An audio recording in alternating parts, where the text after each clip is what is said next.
Let's talk about indictments next. 6 months ago, I would have said Jared Kushner was going to be the next sort of big inside player from the Trump organization, Trump campaign, Trump staff to get indicted.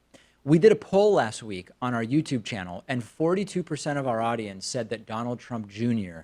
is going to be the next insider to get indicted in the Trump-Russia probe. We have now heard from Trump friend and confidant and prior guest on this program, Roger Stone.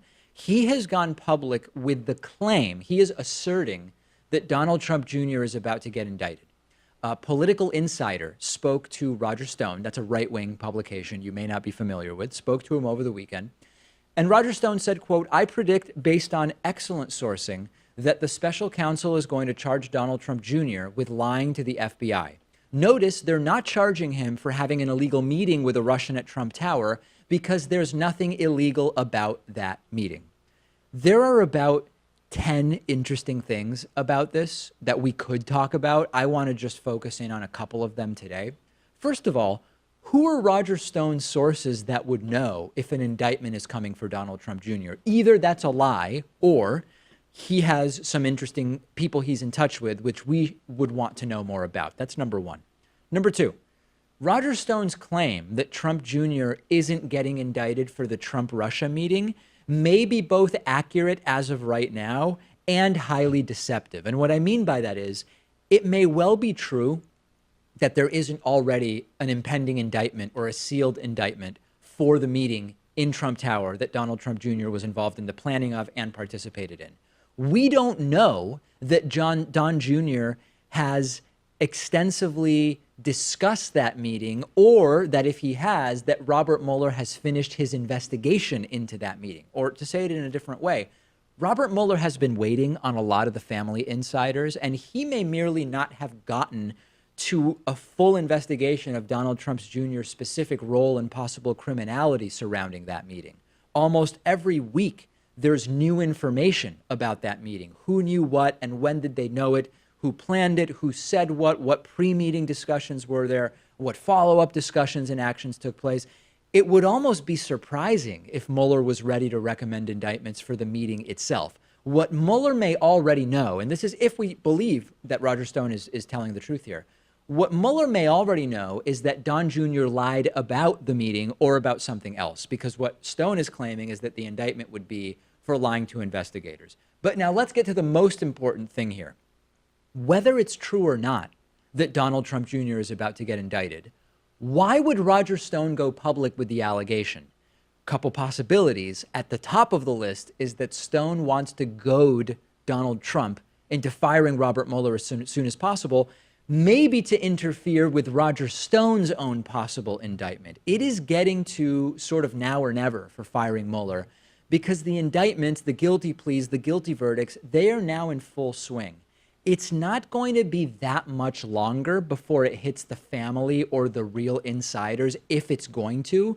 So then the practical question is, let's say Roger Stone's lying. He doesn't really think Don Jr. is getting indicted, or if he thinks it, maybe he doesn't actually have specific inside information.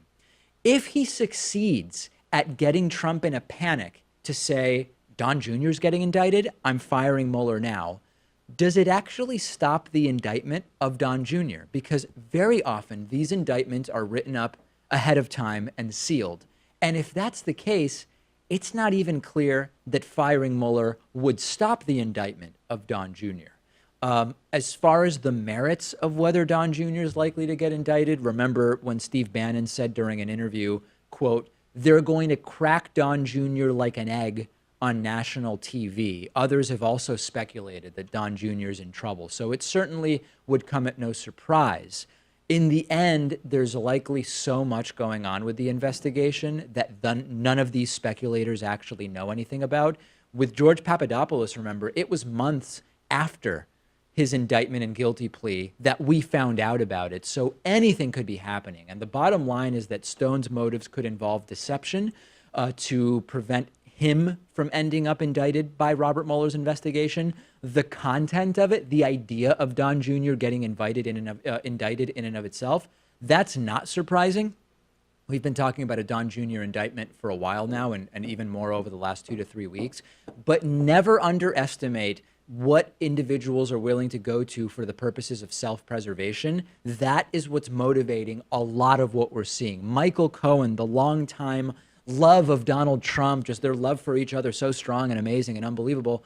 Supposedly, at a certain point, it was about Cohen's family and not his loyalty to his love, Donald Trump. And he did, presumably, although we don't yet know to what degree he's cooperating, what he and his attorneys determined is best for him to do. They are sort of scramming like rats trying to abandon a sinking ship at this point, and that's what's one of the highest motivators, self-preservation for themselves and for the integrity of the families of a lot of these people.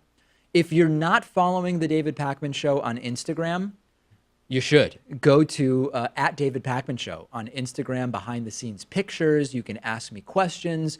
All sorts of great stuff is happening there. At David Pakman Show on Instagram. You can also follow me at david.pakman. I'm really thrilled to tell you that today's program is made possible in part by betterhelp.com/Pakman. As many of you know, I have been working very hard on this program to reduce stigma around mental health, to reduce stigma around seeking help.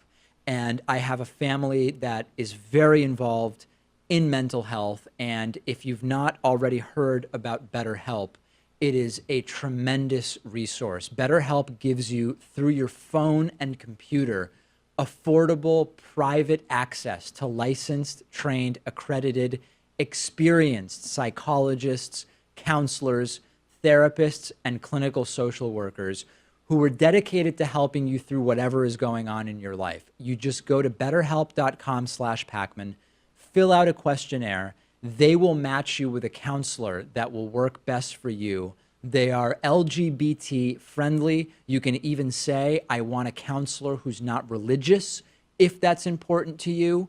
If your initial match isn't a good vibe, you can switch to a different counselor. And the beauty is that not only do you get unlimited counseling over video, phone, and text from at home and on the go, it is way cheaper than in-person counseling.